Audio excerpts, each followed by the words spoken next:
오늘의 이야기, 우리에게 평범한 가정이란 무엇을 의미할까요? 대부분의 사람들에게 집은 따뜻한 보금자리이자 세상의 모든 풍파를 막아주는 안식처일 겁니다. 하지만 오늘 우리가 들려드릴 한 여성의 이야기 속에서 집은 벗어나고 싶은 감옥이었고 평범함은 평생을 걸쳐 좇아야 할 꿈이었습니다. 어린 시절의 깊은 상처를 딛고 자신만의 행복을 찾으려 했던 한 여성. 그녀는 마침내 따뜻한 사랑을 만나 평범한 가정을 꾸리는 꿈을 이루는 듯했습니다. 하지만 그녀를 기다리고 있었던 것은 상상조차 하지 못했던 거대한 진실과 기만. 지금부터 한 30대 여성의 고백을 통해 우리가 당연하게 여기는 일상의 소중함과 한 인간의 존엄성이 어떻게 무너지고 또 어떻게 다시 세워지는지에 대한 깊은 여정을 함께 떠나보겠습니다. 혹시 이 이야기가 누군가에게 작은 용기가 될 수 있다고 생각하신다면 잠시 시간을 내어 구독과 알림 설정을 부탁드립니다. 여러분의 따뜻한 관심이 저희가 더 많은 목소리를 세상에 전할 수 있는 큰 힘이 됩니다. 그럼 이야기 시작하겠습니다. 어린 시절 제게 집은 결코 안락한 공간이 아니었습니다. 많은 이들이 당연하게 누리는 평범하고 화목한 가정이 어떤 모습인지 저는 상상조차 할 수 없는 환경에서 자라났습니다. 제게 집이란 편안함 대신 불안과 공포가 그림자처럼 드리워진 곳, 마음 놓고 수만 번 제대로 쉴 수 없는 전쟁터와 같은 곳이었습니다. 언제 터질지 모르는 시한폭탄을 가슴에 품고 사는 기분이었죠. 매일이 살얼음판 같았지만 특히 아버지가 술에 취해 들어오는 날이면 그 공포는 극에 달했습니다. 현관문이 쾅 하고 닫히고 거실을 향해 쿵쿵 울리는 발소리만 들어도 온몸이 사시나무처럼 떨렸습니다. 저는 아버지의 발걸음 소리만으로도 그날 밤이 또 어떤 지옥이 될지를 직감할 수 있었습니다. 그 순간이 오면 어머니는 아무 말 없이 굳은 표정으로 저를 방 안으로 밀어 넣으셨습니다. 그리고는 문을 잠그라 속삭이셨죠. 승연아, 무서워하지 마. 아빠가 문 열어달라고 해도 절대 나오면 안 돼. 그냥 자는 척해. 알겠지? 어머니의 목소리에는 체념과 두려움이 뒤섞여 있었습니다. 방 안에 홀로 남겨진 저는 베개로 양귀를 틀어막고 이불을 머리끝까지 뒤집어 쓴 채 소리 없이 울기만 했습니다. 어리고 힘없는 제가 할 수 있는 유일한 저항이었습니다. 하지만 필사적으로 귀를 막아도 아버지의 고함 소리, 어머니의 울부짖음, 무언가 부서지고 깨지는 파열음은 제 귀에 그리고 제 마음에 천둥처럼 내리꽂혔습니다. 살아있다는 것 자체가 지옥이었습니다. 저는 이런 끔찍한 환경 속에서 자라고 있다는 사실을 그 누구에게도 티내지 않았습니다. 초등학교, 중학교를 거치며 세월이 흘러도 집안의 풍경은 달라지지 않았습니다.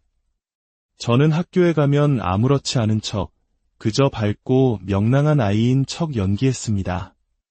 제 마음속에서 벌어지고 있는 이 끔찍한 전쟁을 누구에게도 들키고 싶지 않았기 때문입니다. 하지만 마음 한구석에는 늘 불안감이 도사리고 있었죠. 친구들이 저희 집에 놀러 가자고 말할 때면 심장이 철렁 내려앉았습니다. 저의 불행한 가정사를 들킬까봐 그 말이 세상에서 가장 무섭고 싫었습니다. 이런 환경은 저를 자연스럽게 소심하고 남의 눈치를 보는 아이로 만들었습니다. 제 잘못이 아니어도 먼저 사과하는 것이 습관이 되었고 친구들 사이에서 제 의견을 내기보다는 이끌려 다니는 것이 일상이 되었습니다. 유일하게 잘했던 것은 공부였지만 저희 집에서 제 성적은 아무런 의미가 없었습니다. 단 한 번도 칭찬받지 못했고 성적표를 보여드릴 생각조차 하지 않았습니다. 그러던 어느 날 아버지가 대뜸 제게 소리쳤습니다. 넌 자식이라는 게 부모한테 어떻게 사는지 보고도 안 하냐? 성적표 한 번 보여준 적이 없어. 옆집 누구는 전교 1등을 했다고 아빠가 나한테 얼마나 자랑을 하던지. 쯧쯧, 나도 아들을 낳았어야 했는데. 딸이라고 하나 있는 게 애교도 없고 무뚝뚝하기만 하고 그 말을 듣고 가방 속에 구겨져 있던 성적표를 꺼내 보여드리자 아버지는 코웃음을 쳤습니다. 여자애가 공부 잘해서 뭐 하냐. 그게 돈을 벌어다 줘. 밥을 떠먹여줘. 여자는 다른 거 다 필요 없어. 남자 잘 만나서 시집만 잘 가면 그게 최고야. 그날 이후로 저는 마음속에서 아버지를 완전히 지워버렸습니다. 처음부터 제 인생에 없었던 사람처럼 말이죠. 동시에 아버지 곁을 떠나지 못하는 어머니에 대한 마음도 서서히 식어갔습니다. 왜 저런 사람 곁에서 자신의 인생을 낭비하고 있는지 도무지 이해할 수 없었습니다. 어머니는 늘 아버지가 불쌍한 사람이라고 말했습니다. 어릴 때 사랑받지 못해서 사랑을 주는 법도 모르는 거라고요. 하지만 저는 동의할 수 없었습니다. 그가 불쌍하다고 해서 우리가 그의 폭력을 감내해야 할 이유는 없다고 생각했습니다. 그래서 저는 성인이 되자마자 숨막히는 이 집을 벗어나기로 결심했습니다. 그래야만 제가 살 수 있을 것 같았습니다. 20살이 되기 전까지 닥치는 대로 아르바이트를 하며 돈을 모았고 마침내 작은 원룸을 얻어 독립하던 날 어머니는 제 손에 통장 하나를 쥐어주셨습니다. 엄마가 아빠 몰래 모아둔 돈이야. 혼자 살려면 필요한 게 많을 테니 보탰어. 그렇게 저는 태어나 처음으로 저만의 공간을 갖게 되었습니다. 혼자 사는 삶은 고단하고 외로웠지만 그 무엇과도 바꿀 수 없는 자유가 있었습니다. 아버지의 고함 소리에 놀라 잠에서 깨는 일도 폭풍전야의 고요함을 두려워할 필요도 없었습니다. 늦은 밤 공장에서 야간 잔업을 마치고 돌아와 끓여 먹는 라면 한 그릇이 세상에서 가장 큰 행복이었습니다.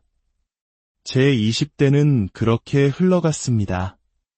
남들처럼 캠퍼스를 누비거나 꽃같은 청춘을 불태우진 못했지만 헐렁한 작업복을 입고 기계 소리를 들으며 스스로의 삶을 책임지는 하루하루가 오히려 자랑스러웠습니다. 그러던 20대 중반 무렵 드디어 어머니는 아버지와 이혼을 결정하셨습니다. 평생을 참고 사실 것만 같았던 어머니의 결단에 저는 묵은 체증이 내려가는 기분이었습니다. 진작 헤어지지 왜 그렇게 오래 참았어 라는 제 말에 어머니는 말하기 전엔 참 답답했는데 하고 나니 이렇게 후련한 걸 왜 몰랐을까 싶다며 웃으셨습니다. 그렇게 제 유년 시절의 악몽은 끝이 났습니다. 고단했던 어린 시절과 제대로 피워보지 못한 청춘을 지나 마침내 평온한 일상을 찾았다고 생각했을 때 제게도 뜻밖의 사랑이 찾아왔습니다. 친구의 소개로 만난 저보다 8살이 많았던 지금의 남편이었습니다. 처음에는 나이 차이도 많고 아버지로부터 비롯된 남자에 대한 깊은 불신 때문에 마음을 열 생각이 전혀 없었습니다. 하지만 그는 달랐습니다. 제 이야기를 진심으로 들어주었고 말투 하나하나에 따뜻함이 배어 있었습니다. 무엇보다 철없고 감정 기복이 심한 또래 남자들과는 다른 성숙함과 듬직함이 느껴졌습니다. 이 사람이라면 나를 지켜줄 수 있겠다는 믿음이 생겼습니다. 그의 한결같은 배려심에 저는 결국 마음을 열었고 제 인생 첫 연애를 시작했습니다. 그리고 어느 날 용기를 내어 저의 불행했던 과거를 모두 털어놓았습니다. 그는 제 이야기를 듣고 비난하거나 동정하는 대신 그저 따뜻하게 안아주었습니다. 그런 일을 겪고도 삐뚤어지지 않고 이렇게 잘 커져서 고마워. 견뎌내느라 정말 고생 많았어. 자신의 불행마저 감싸주는 그의 모습에 저는 이 사람과 평생을 함께하고 싶다는 확신을 갖게 되었습니다. 저희는 3년의 연애 끝에 결혼을 약속했고 시부모님을 처음 찾아뵈었습니다. 제가 부모님의 이혼 사실을 솔직하게 말씀드렸을 때도 시부모님은 그런 것은 전혀 문제가 되지 않는다며 따뜻하게 저를 받아주셨습니다. 모든 것이 순조로웠습니다. 저희는 형식적인 결혼식 대신 조용히 혼인신고만 하고 남편이 살던 집에서 신혼생활을 시작했습니다. 제 인생에 드디어 따뜻한 햇살이 비치는 것 같았습니다. 결혼 초반, 저희는 행복했습니다. 서로 다른 생활 습관을 맞춰가며 알콩달콩 지냈죠. 하지만 시간이 흐를수록 남편은 조금씩 변하기 시작했습니다. 여전히 다정했지만 저의 사소한 행동 하나하나에 지적을 하기 시작했습니다. 여보, 냉장고에 이게 다 뭐야? 할인한다고 이렇게 다 사오면 어떡해? 우리 어머니가 이거 보시면 잔소리 한 바가지 하셨을 거야. 이상하게도 남편은 무슨 말을 하든 항상 어머님, 즉 시어머니를 들먹였습니다. 그리고 제가 좋아하는 음식을 사오면 입이 삐죽 튀어나와 투덜거렸습니다. 이런 모습이 짜증났지만 서로 다른 환경에서 살아온 두 사람이니 맞춰가는 과정이라 생각하며 넘겼습니다.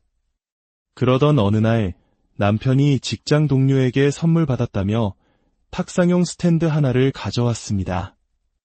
평범해 보이는 스탠드였지만 전원 버튼 근처에 아주 작은 구멍이 하나 있었고 그 안에서 카메라 렌즈처럼 미세한 붉은 불빛이 깜빡이고 있었습니다. 왠지 모르게 섬뜩한 기분이 들었습니다. 여보, 이 구멍은 뭐야? 안에서 뭐가 반짝거리는데. 아, 그거. 요즘 기계들은 다 그렇게 나온대. 별거 아니니까 신경 쓰지 마.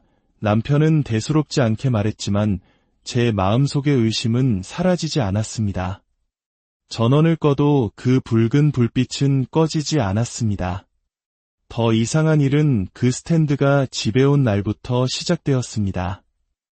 시어머니께서 저희 집에 드나드는 횟수가 눈에 띄게 잦아진 것입니다. 아가, 반찬 좀 해왔다. 너희들 배달 음식만 시켜 먹는 거 아니니? 살림을 왜 그렇게 해? 청소도 엉망이네. 시어머니는 집에 올 때마다 사사건건 잔소리를 하셨습니다. 더욱 기가 막혔던 것은 시어머니가 집에 오는 것은 당연하게 여기면서 저희 친정엄마가 오시는 것은 극도로 부담스러워하는 남편의 태도였습니다.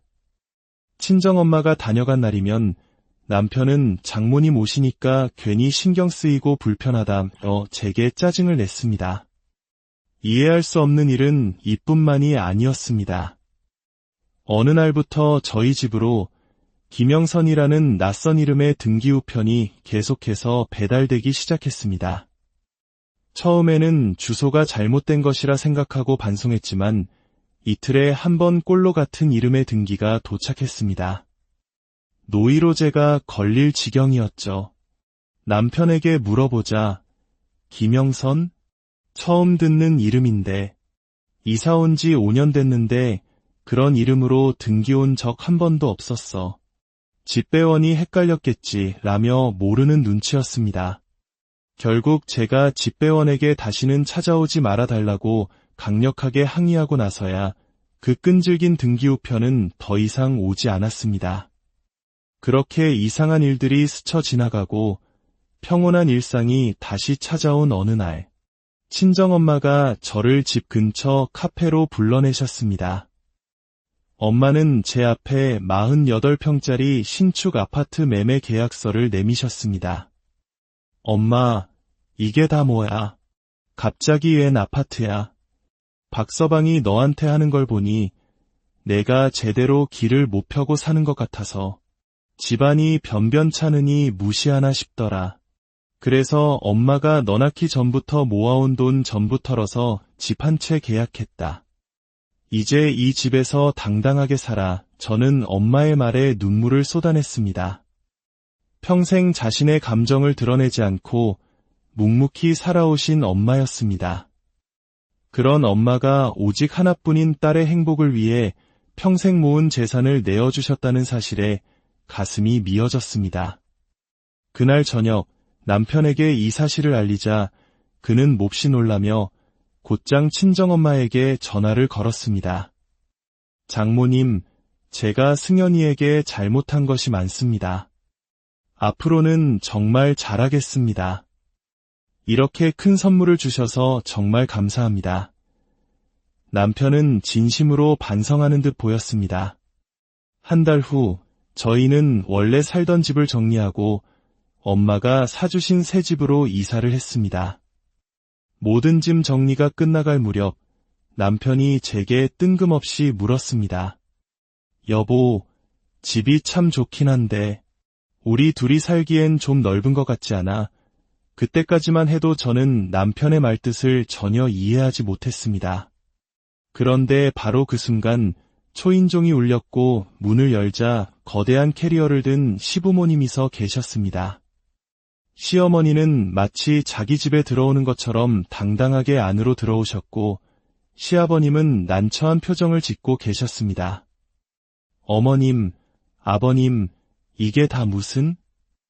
제가 넋을 놓고 있는 사이 시어머니는 가장 큰 안방으로 들어가 자연스럽게 짐을 풀기 시작했습니다. 나 오늘부터 여기서 살려고 왔다. 내 방은 여기가 좋겠네. 넓고 아주 마음에 들어 기가 막혀 남편을 쳐다보자 그는 제 시선을 피하며 휘파람을 불 뿐이었습니다. 모든 것이 남편과 시어머니가 미리 짜놓은 각본이었던 겁니다. 어머님, 여긴 저희 부부가 살 집이에요. 제가 짐을 다시 캐리어에 챙겨 넣자 시어머니는 어이없다는 듯 저를 쳐다보며 말했습니다. 얘기 다 들었다.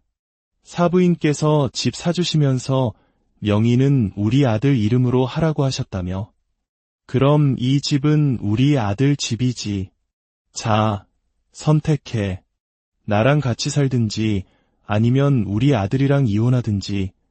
그 말을 듣는 순간 저는 그만 미친 사람처럼 웃음을 터뜨리고 말았습니다. 너무나 황당하고 기가 막혀서 헛웃음이 멈추지 않았습니다. 제 친정엄마가 딸의 행복을 위해 평생을 바쳐 마련해준 집에 당연하다는 듯 들어와 주인 행세를 하는 저 뻔뻔함. 그리고 그 옆에서 모든 것을 방관하고 동조한 남자. 그때 깨달았습니다. 제가 사랑했던 다정하고 성숙했던 그 남자는 처음부터 존재하지 않았다는 것을. 그의 모든 친절은 저를 그리고 제 배경을 이용하기 위한 정교한 연기였다는 것을요. 그동안 벌어졌던 모든 이상한 일들의 퍼즐 조각이 그제야 맞춰졌습니다. 탁상용 스탠드에 숨겨진 카메라, 낯선 이름으로 계속 오던 등기 우편, 모든 것이 저를 감시하고 옥죄기 위한 그들의 계획이었습니다. 저는 웃음을 거두고 차가운 목소리로 말했습니다. 네, 어머님. 선택할게요. 이혼하겠습니다. 그리고 이 집은 저희 엄마 돈으로 산 집이니 두 분 모두 당장 나가주세요. 여긴 당신들이 단 1초도 머무를 자격이 없는 곳입니다. 그 후의 일은 일사천리로 진행되었습니다. 저는 변호사를 선임하여 이혼 소송을 진행했고 남편과 시어머니의 기만적인 행위들을 모두 증거로 제출했습니다. 그들은 끝까지 집의 소유권을 주장했지만 집의 매매 자금 출처가 명백히 저희 친정엄마였기에 그들의 주장은 받아들여지지 않았습니다. 결국 이혼은 성립되었고 저는 그 지긋지긋한 인연의 고리를 완전히 끊어낼 수 있었습니다. 엄마가 피땀 흘려 사주신 집은 처분하여 다시 엄마에게 고스란히 돌려드렸습니다. 엄마는 제 결정을 듣고 현명하게 잘 대처했다며 오히려 저를 칭찬해 주셨습니다. 그런 사람들에게서 벗어난 것이 천만다행이라면서요. 저는 다시 혼자가 되었습니다. 하지만 이제는 전혀 외롭지 않습니다. 오히려 진정한 자유와 해방감을 느낍니다. 저는 더 이상 과거의 상처에 얽매이거나 누군가에게 기대어 행복을 찾으려 하지 않을 것입니다. 오직 제 자신을 지키며 저만의 힘으로 단단하게 살아갈 것입니다. 누군가에게 의지하지 않고도 스스로 행복해질 수 있다는 것을 이제는 알기 때문입니다. 이야기를 여러분께 털어놓으며 저는 과거와 온전히 작별하려 합니다. 저의 새로운 삶을, 그리고 저와 비슷한 아픔을 겪었을지 모를 세상의 모든 분들을 진심으로 응원해 주셨으면 좋겠습니다. 이 여성의 이야기는 우리에게 깊은 울림을 줍니다. 진정한 행복은 타인에게서 오는 것이 아니라 어떤 상황에서도 자기 자신을 잃지 않는 용기에서 비롯된다는 것을 말입니다. 그녀의 용기 있는 선택이 여러분에게도 작은 위로와 힘이 되었기를 바랍니다. 이야기가 마음에 와닿으셨다면 주변의 소중한 분들과 함께 나눠주세요. 함께 공감하고 지지하는 마음들이 모여 더 따뜻한 세상을 만들 수 있을 것입니다. 오늘의 이야기, 우리에게 평범한 가정이란 무엇을 의미할까요? 대부분의 사람들에게 집은 따뜻한 보금자리이자 세상의 모든 풍파를 막아주는 안식처일 겁니다. 하지만 오늘 우리가 들려드릴 한 여성의 이야기 속에서 집은 벗어나고 싶은 감옥이었고 평범함은 평생을 걸쳐 좇아야 할 꿈이었습니다. 어린 시절의 깊은 상처를 딛고 자신만의 행복을 찾으려 했던 한 여성. 그녀는 마침내 따뜻한 사랑을 만나 평범한 가정을 꾸리는 꿈을 이루는 듯했습니다. 하지만 그녀를 기다리고 있었던 것은 상상조차 하지 못했던 거대한 진실과 기만. 지금부터 한 30대 여성의 고백을 통해 우리가 당연하게 여기는 일상의 소중함과 한 인간의 존엄성이 어떻게 무너지고 또 어떻게 다시 세워지는지에 대한 깊은 여정을 함께 떠나보겠습니다. 혹시 이 이야기가 누군가에게 작은 용기가 될 수 있다고 생각하신다면 잠시 시간을 내어 구독과 알림 설정을 부탁드립니다. 여러분의 따뜻한 관심이 저희가 더 많은 목소리를 세상에 전할 수 있는 큰 힘이 됩니다. 그럼 이야기 시작하겠습니다. 어린 시절 제게 집은 결코 안락한 공간이 아니었습니다. 많은 이들이 당연하게 누리는 평범하고 화목한 가정이 어떤 모습인지 저는 상상조차 할 수 없는 환경에서 자라났습니다. 제게 집이란 편안함 대신 불안과 공포가 그림자처럼 드리워진 곳, 마음 놓고 수만 번 제대로 쉴 수 없는 전쟁터와 같은 곳이었습니다.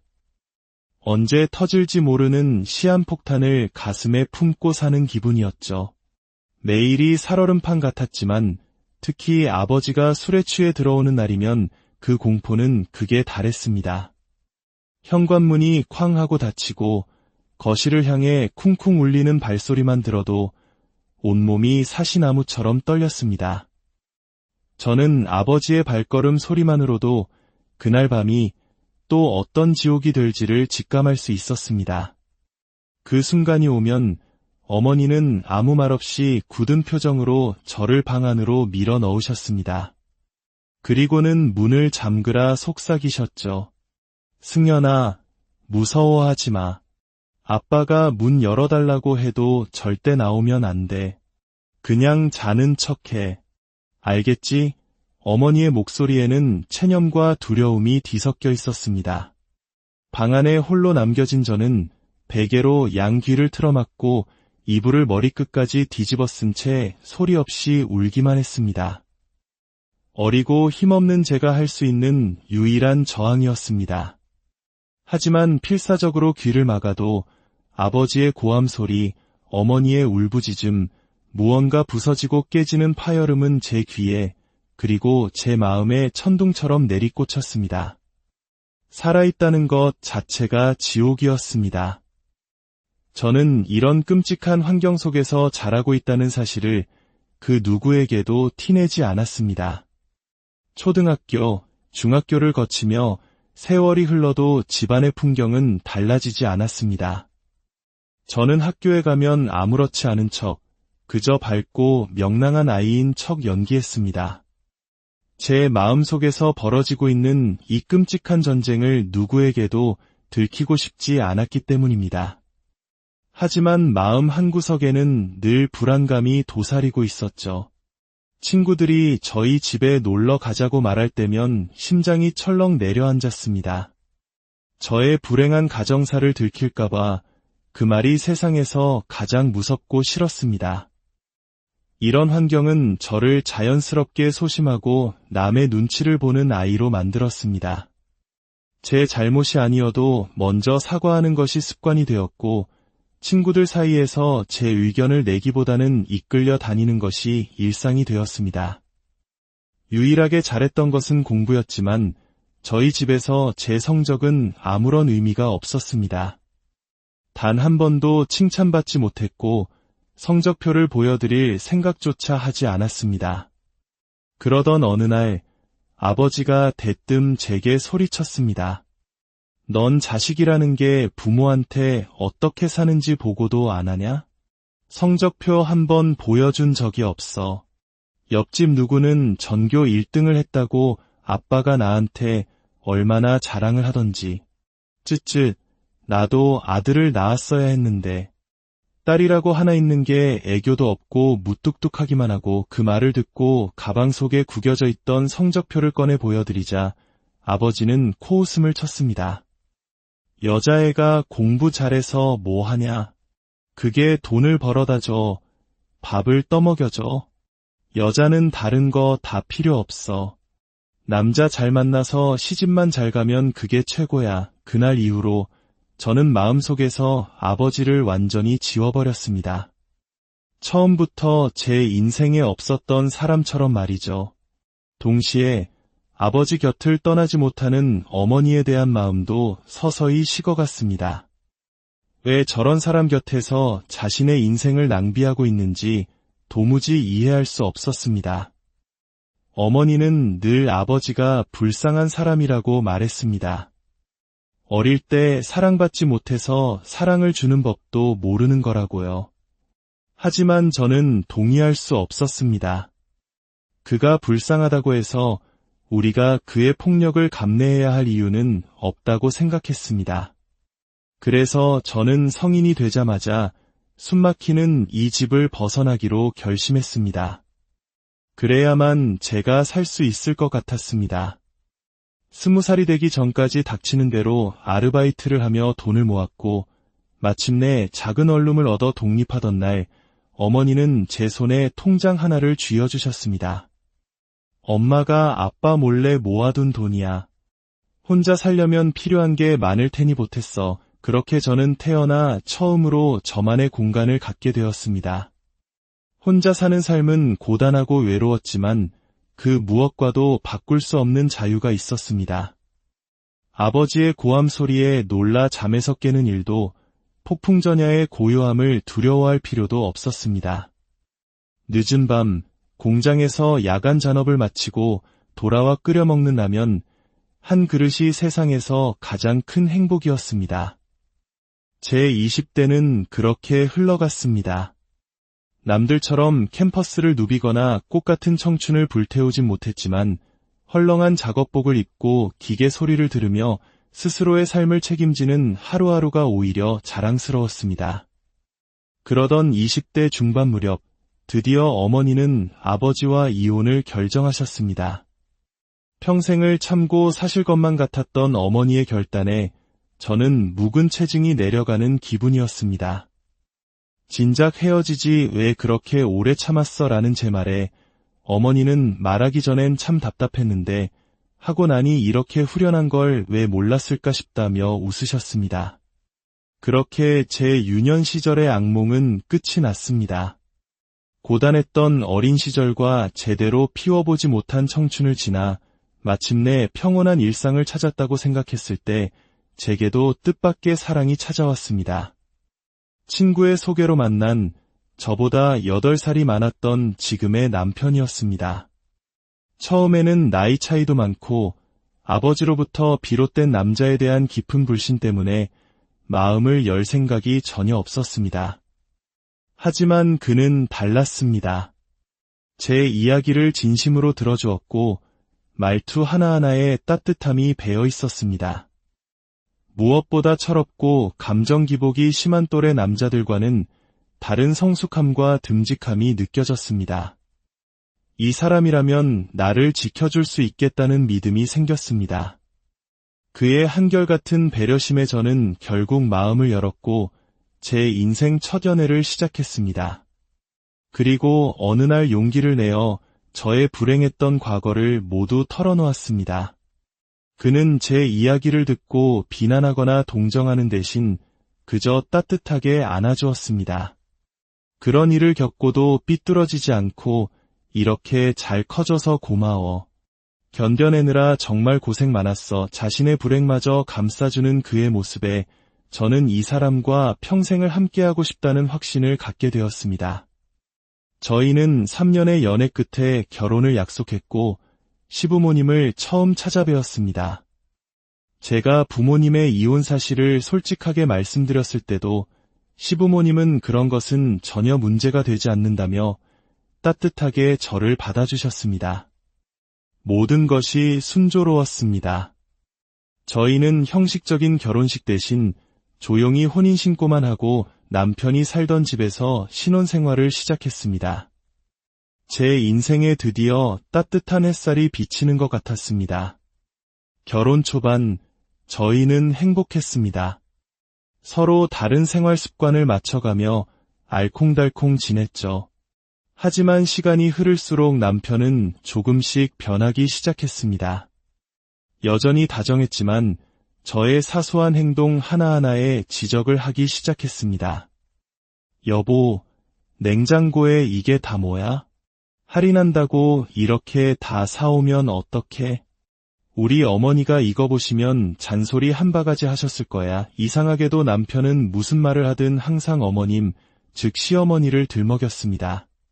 그리고 제가 좋아하는 음식을 사오면 입이 삐죽 튀어나와 투덜거렸습니다. 이런 모습이 짜증났지만 서로 다른 환경에서 살아온 두 사람이니 맞춰가는 과정이라 생각하며 넘겼습니다.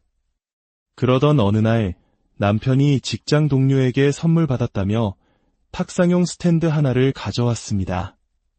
평범해 보이는 스탠드였지만 전원 버튼 근처에 아주 작은 구멍이 하나 있었고 그 안에서 카메라 렌즈처럼 미세한 붉은 불빛이 깜빡이고 있었습니다.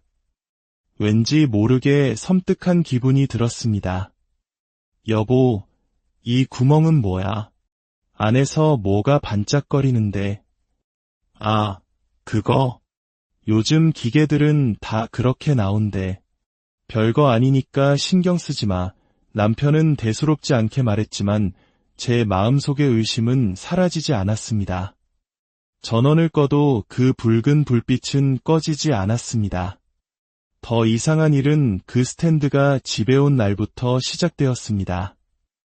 시어머니께서 저희 집에 드나드는 횟수가 눈에 띄게 잦아진 것입니다. 아가, 반찬 좀 해왔다. 너희들 배달 음식만 시켜 먹는 거 아니니? 살림을 왜 그렇게 해? 청소도 엉망이네. 시어머니는 집에 올 때마다 사사건건 잔소리를 하셨습니다. 더욱 기가 막혔던 것은 시어머니가 집에 오는 것은 당연하게 여기면서 저희 친정엄마가 오시는 것은 극도로 부담스러워하는 남편의 태도였습니다. 친정엄마가 다녀간 날이면 남편은 장모님 오시니까 괜히 신경 쓰이고 불편하다며 제게 짜증을 냈습니다. 이해할 수 없는 일은 이뿐만이 아니었습니다. 어느 날부터 저희 집으로 김영선이라는 낯선 이름의 등기우편이 계속해서 배달되기 시작했습니다. 처음에는 주소가 잘못된 것이라 생각하고 반송했지만 이틀에 한 번 꼴로 같은 이름의 등기가 도착했습니다. 노이로제가 걸릴 지경이었죠. 남편에게 물어보자 김영선? 처음 듣는 이름인데 이사 온 지 5년 됐는데 그런 이름으로 등기 온 적 한 번도 없었어. 집배원이 헷갈렸겠지 라며 모르는 눈치였습니다. 결국 제가 집배원에게 다시는 찾아오지 말아달라고 강력하게 항의하고 나서야 그 끈질긴 등기우편은 더 이상 오지 않았습니다. 그렇게 이상한 일들이 스쳐 지나가고 평온한 일상이 다시 찾아온 어느 날, 친정엄마가 저를 집 근처 카페로 불러내셨습니다. 엄마는 제 앞에 48평짜리 신축 아파트 매매 계약서를 내미셨습니다. 엄마, 이게 다 뭐야? 갑자기 웬 아파트야? 박서방이 너한테 하는 걸 보니 내가 제대로 길을 못 펴고 사는 것 같아서 집안이 변변찮으니 무시하나 싶더라. 그래서 엄마가 너 낳기 전부터 모아온 돈 전부 털어서 집 한 채 계약했다. 이제 이 집에서 당당하게 살아. 저는 엄마의 말에 눈물을 쏟아냈습니다.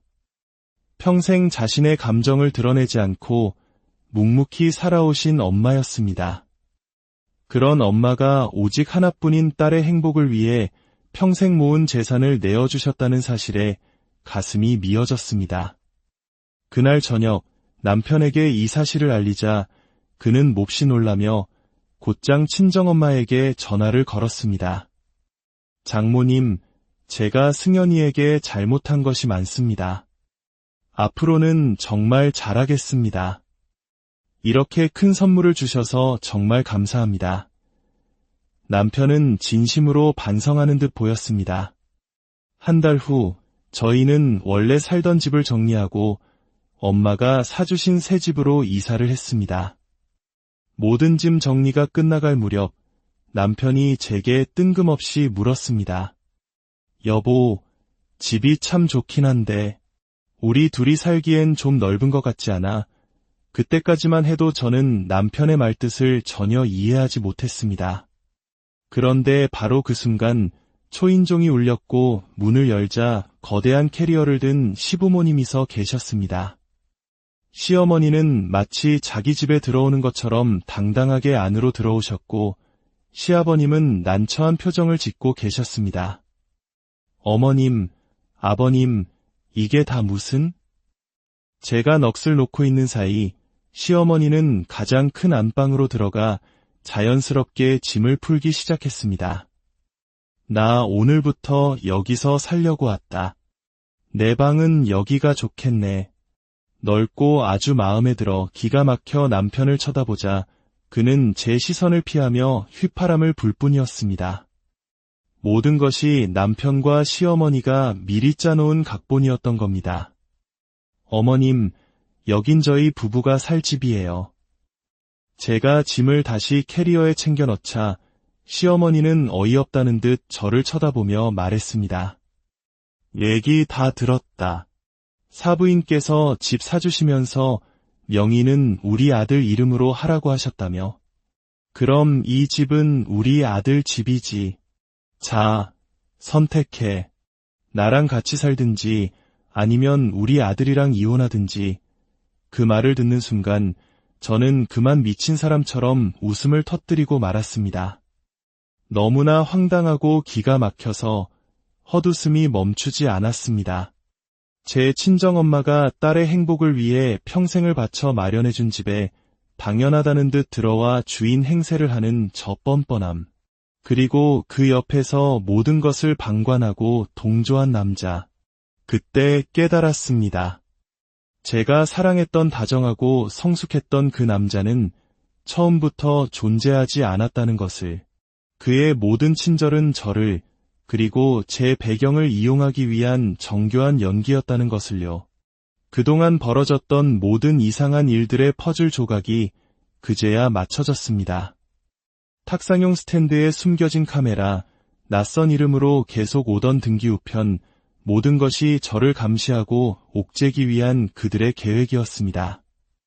저는 웃음을 거두고 차가운 목소리로 말했습니다. 네, 어머님. 선택할게요. 이혼하겠습니다. 그리고 이 집은 저희 엄마 돈으로 산 집이니 두 분 모두 당장 나가주세요. 여긴 당신들이 단 1초도 머무를 자격이 없는 곳입니다. 그 후의 일은 일사천리로 진행되었습니다. 저는 변호사를 선임하여 이혼 소송을 진행했고 남편과 시어머니의 기만적인 행위들을 모두 증거로 제출했습니다. 그들은 끝까지 집의 소유권을 주장했지만 집의 매매 자금 출처가 명백히 저희 친정엄마였기에 그들의 주장은 받아들여지지 않았습니다. 결국 이혼은 성립되었고 저는 그 지긋지긋한 인연의 고리를 완전히 끊어낼 수 있었습니다. 엄마가 피땀 흘려 사주신 집은 처분하여 다시 엄마에게 고스란히 돌려드렸습니다. 엄마는 제 결정을 듣고 현명하게 잘 대처했다며 오히려 저를 칭찬해 주셨습니다. 그런 사람들에게서 벗어난 것이 천만다행이라면서요. 저는 다시 혼자가 되었습니다. 하지만 이제는 전혀 외롭지 않습니다. 오히려 진정한 자유와 해방감을 느낍니다. 저는 더 이상 과거의 상처에 얽매이거나 누군가에게 기대어 행복을 찾으려 하지 않을 것입니다. 오직 제 자신을 지키며 저만의 힘으로 단단하게 살아갈 것입니다. 누군가에게 의지하지 않고도 스스로 행복해질 수 있다는 것을 이제는 알기 때문입니다. 이야기를 여러분께 털어놓으며 저는 과거와 온전히 작별하려 합니다. 저의 새로운 삶을 그리고 저와 비슷한 아픔을 겪었을지 모를 세상의 모든 분들을 진심으로 응원해 주셨으면 좋겠습니다. 이 여성의 이야기는 우리에게 깊은 울림을 줍니다. 진정한 행복은 타인에게서 오는 것이 아니라 어떤 상황에서도 자기 자신을 잃지 않는 용기에서 비롯된다는 것을 말입니다. 그녀의 용기 있는 선택이 여러분에게도 작은 위로와 힘이 되었기를 바랍니다. 이야기가 마음에 와닿으셨다면 주변의 소중한 분들과 함께 나눠주세요. 함께 공감하고 지지하는 마음들이 모여 더 따뜻한 세상을 만들 수 있을 것입니다. 오늘의 이야기 우리에게 평범한 가정이란 무엇을 의미할까요? 대부분의 사람들에게 집은 따뜻한 보금자리이자 세상의 모든 풍파를 막아주는 안식처일 겁니다. 하지만 오늘 우리가 들려드릴 한 여성의 이야기 속에서 집은 벗어나고 싶은 감옥이었고 평범함은 평생을 걸쳐 좇아야 할 꿈이었습니다. 어린 시절의 깊은 상처를 딛고 자신만의 행복을 찾으려 했던 한 여성. 그녀는 마침내 따뜻한 사랑을 만나 평범한 가정을 꾸리는 꿈을 이루는 듯했습니다. 하지만 그녀를 기다리고 있었던 것은 상상조차 하지 못했던 거대한 진실과 기만.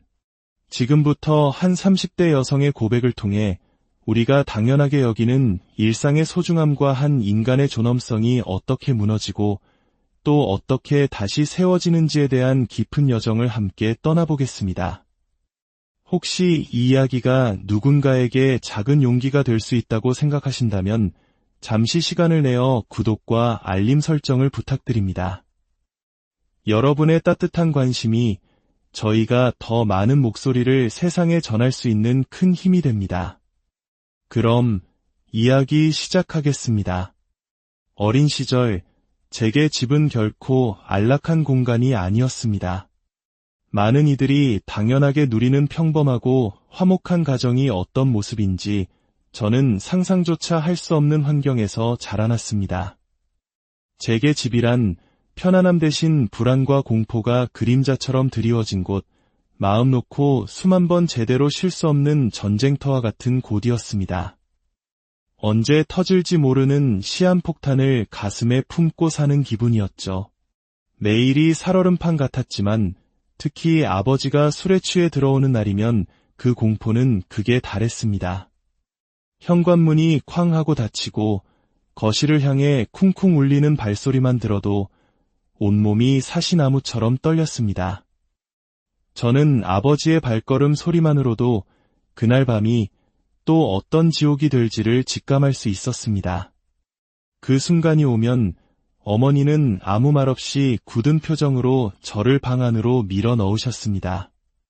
그리고는 문을 잠그라 속삭이셨죠. 승연아, 무서워하지 마. 아빠가 문 열어달라고 해도 절대 나오면 안 돼. 그냥 자는 척해. 알겠지? 어머니의 목소리에는 체념과 두려움이 뒤섞여 있었습니다. 방 안에 홀로 남겨진 저는 베개로 양 귀를 틀어막고 이불을 머리끝까지 뒤집어 쓴 채 소리 없이 울기만 했습니다. 어리고 힘없는 제가 할 수 있는 유일한 저항이었습니다.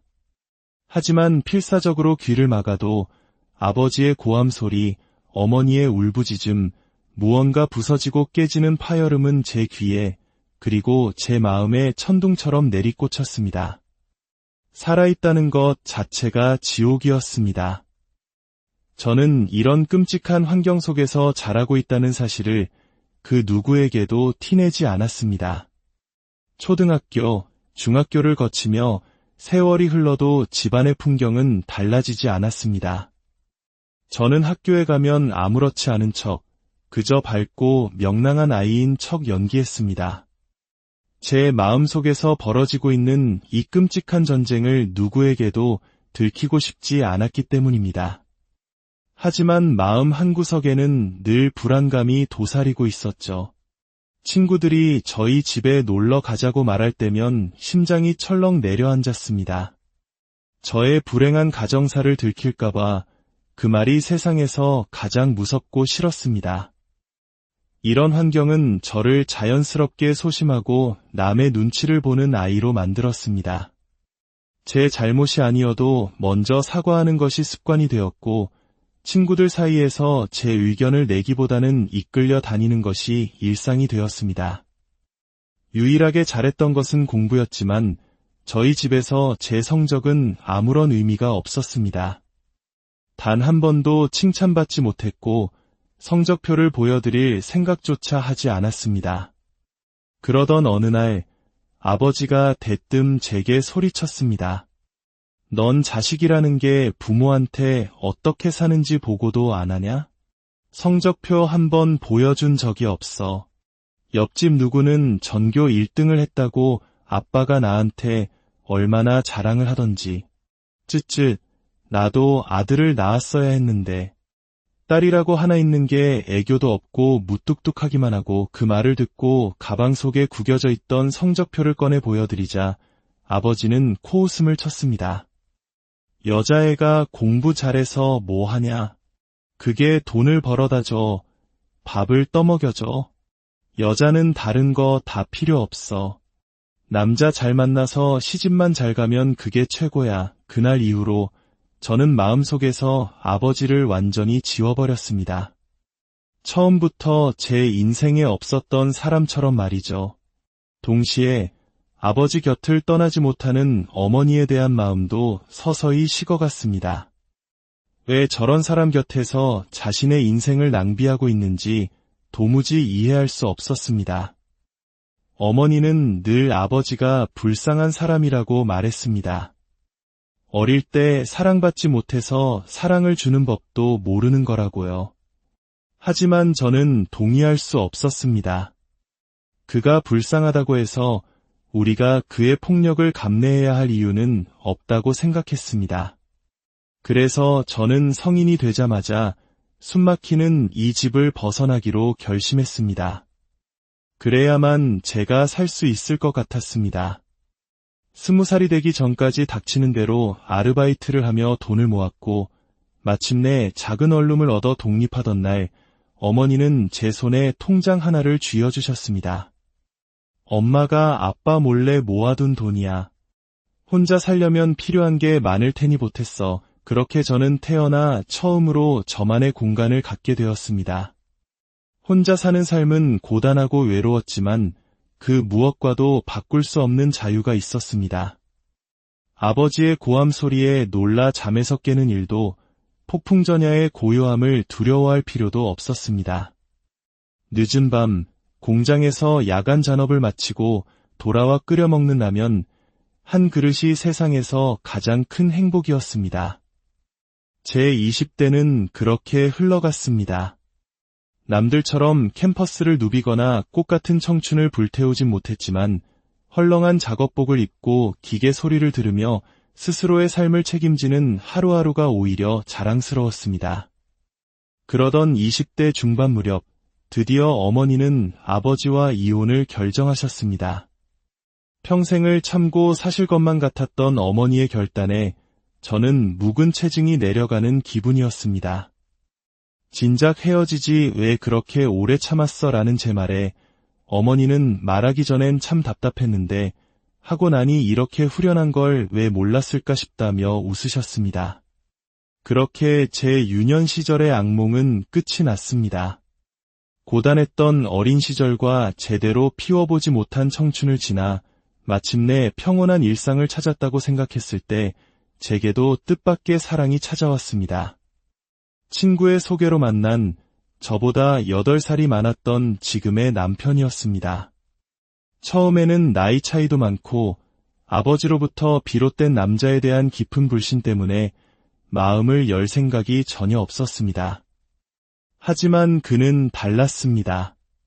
제 이야기를 진심으로 들어주었고 말투 하나하나에 따뜻함이 배어 있었습니다. 무엇보다 철없고 감정 기복이 심한 또래 남자들과는 다른 성숙함과 듬직함이 느껴졌습니다. 이 사람이라면 나를 지켜줄 수 있겠다는 믿음이 생겼습니다. 그의 한결같은 배려심에 저는 결국 마음을 열었고 제 인생 첫 연애를 시작했습니다. 그리고 어느 날 용기를 내어 저의 불행했던 과거를 모두 털어놓았습니다.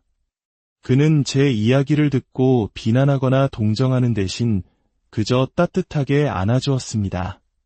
그런 일을 겪고도 삐뚤어지지 않고 이렇게 잘 커져서 고마워. 견뎌내느라 정말 고생 많았어. 자신의 불행마저 감싸주는 그의 모습에 저는 이 사람과 평생을 함께하고 싶다는 확신을 갖게 되었습니다.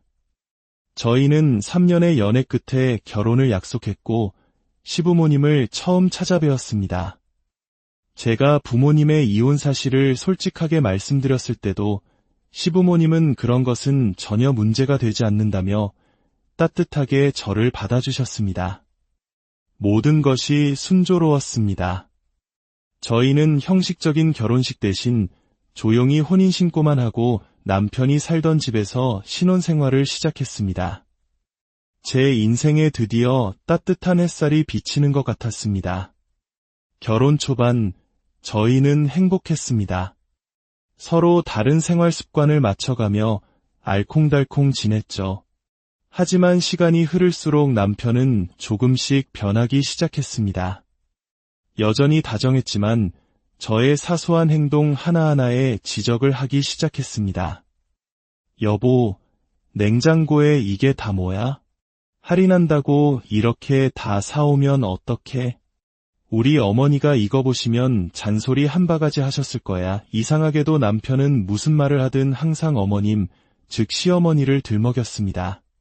그리고 제가 좋아하는 음식을 사오면 입이 삐죽 튀어나와 투덜거렸습니다.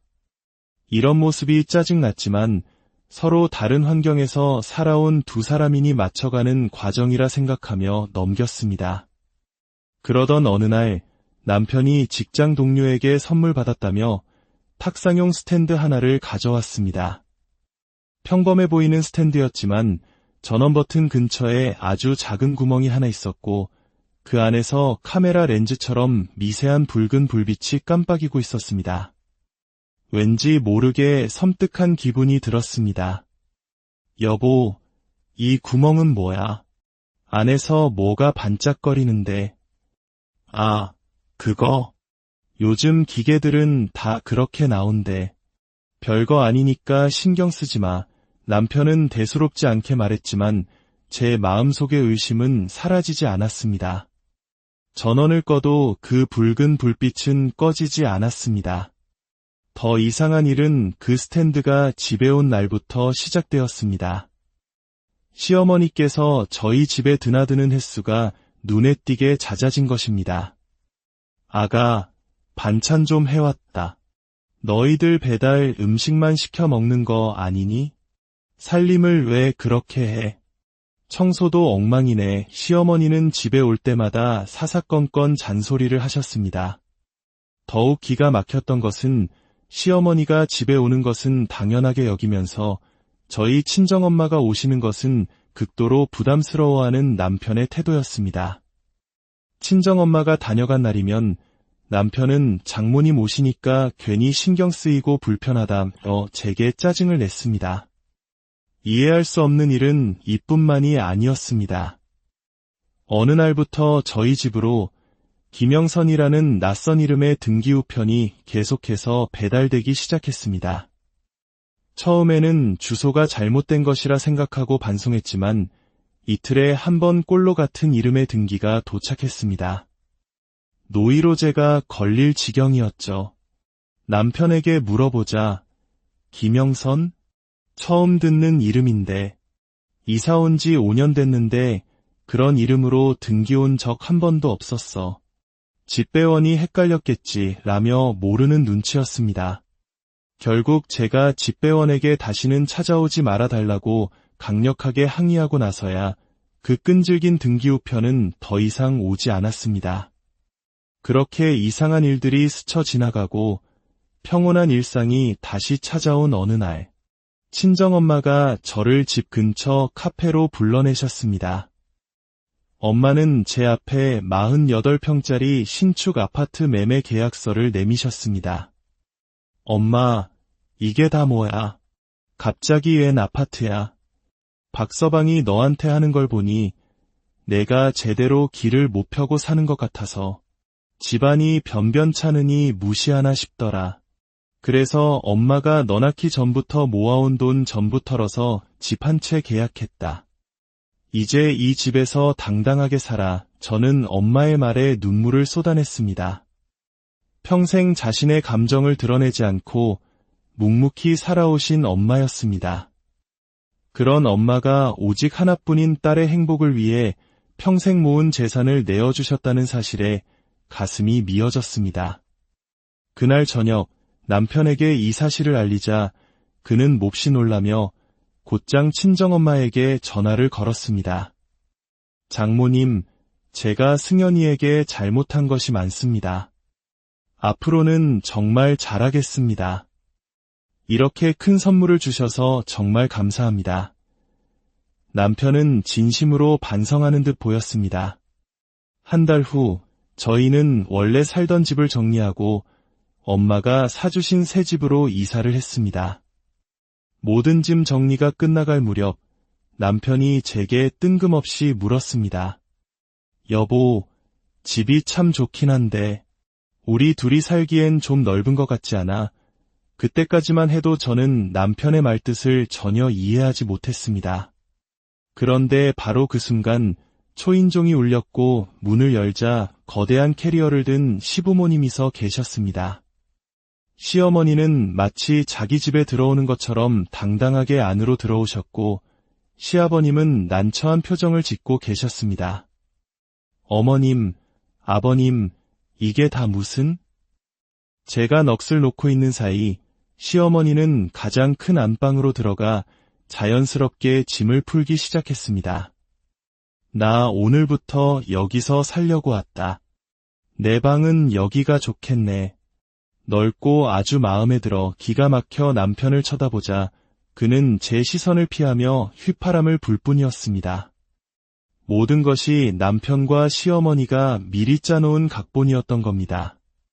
어머님, 여긴 저희 부부가 살 집이에요. 제가 짐을 다시 캐리어에 챙겨 넣자 시어머니는 어이없다는 듯 저를 쳐다보며 말했습니다. 얘기 다 들었다.